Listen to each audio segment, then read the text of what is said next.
A uniform lamina ABCD of mass 12 kilograms is pivoted at the point A.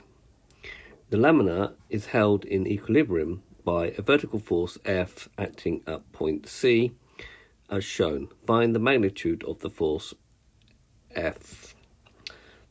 Okay, first of all, we've got to realise what a lamina is. A lamina is a flat 2D object whose thickness can be ignored.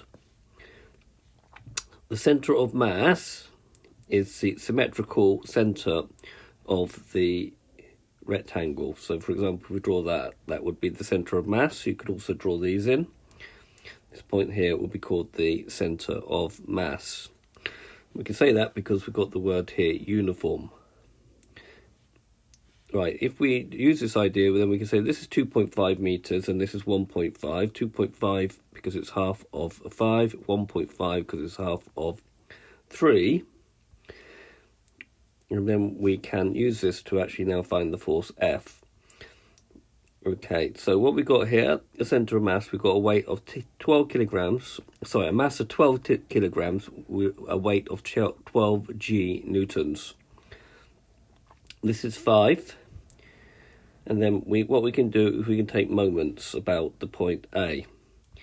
So the magnitude, the moment is the magnitude of the force times the perpendicular distance from the line of action of the force to the pivot.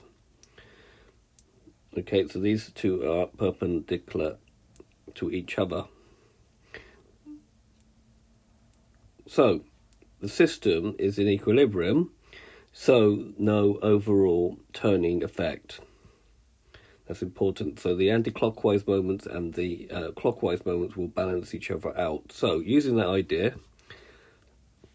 so taking moments about this point A here, so doing the clockwise ones first, we can say that 12G times 2.5 must be equal to the force F. This is the those are clockwise moments, so the anti-clockwise moments will be F times 5, and then we just need that's the anti-clockwise moments, and then we just need to make F the subject, so F will be equal to 12G times 2.5 over 5, which gives an answer of 58.8 newtons.